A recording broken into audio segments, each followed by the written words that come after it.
உச்சநீதிமன்ற தீர்ப்பு கவர்னருக்கு எதிராக கொடுத்ததை இந்த நாடே கொண்டாடணுமா? அதை கொண்டாடுவதற்காகத்தான் ஸ்டாலினை போய் பார்த்தாராம்.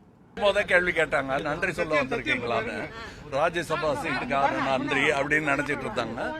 அது பார்ட்டியில முடிவு பண்ணி யாருன்னு முடிவானதான் அப்ப நன்றி சொல்ல வருவோம். இப்ப வந்தது நன்றி சொல்லல, கொண்டாட வந்திருக்கோம்.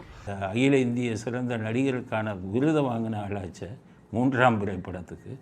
அதனால் நம்ம எல்லாத்தையும் முட்டாள் நினச்சிட்டு இந்த கருத்தை சொல்லியிருக்காரு. கமலஹாசனுக்கு நான் கேட்குறேன், ராஜ்யசபா சீட்டுக்கு போகிறீங்களே, ராஜ்யசபா லோக்சபா இதுக்கெல்லாம் என்ன அதிகாரங்கிற அடிப்படை விஷயமே உங்களுக்கு தெரியலைன்னா நீங்கள் எதுக்கு ராஜ்யசபா சீட்டுக்கு போகிறீங்க? வெக்கம் இல்லாமல் அந்த பதவிக்கே போகக்கூடாது.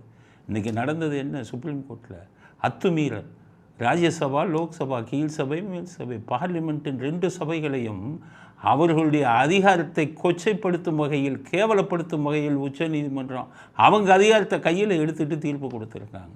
இது சட்டத்துக்கு எதிரான தீர்ப்புன்னு பல தடவை சொல்லியிருக்கோம். அரசியல் சட்டத்தை திருத்துறதுனா 2 பார்லிமெண்ட்டு தான் திருத்தணும், 2 சபைகளும். சுப்ரீம் கோர்ட்டு அவன் திருத்துறான் அரசியல் சட்டத்தை, அது புது விஷயத்தை சேர்க்குறாங்க.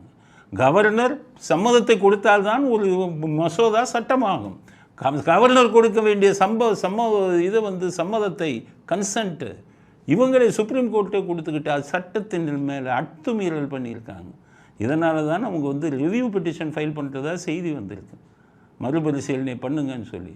இன்னும் அது முடிவடையலை, சர்ச்சைக்குரியதாக இருக்குது. பார்லிமெண்ட்டுக்கு போக போகிறீங்க, பார்லிமெண்ட்டுடைய விதிகள் என்னன்னு தெரியலை. பார்லிமெண்ட்டோட அதிகாரத்துக்கு எதிராக நீங்கள் பேசுனா நீங்கள்லாம் பார்லிமெண்ட்டுக்கு போகிறதுக்கு தகுதி இல்லாதவருங்கிறது தான் என்னுடைய கருத்து.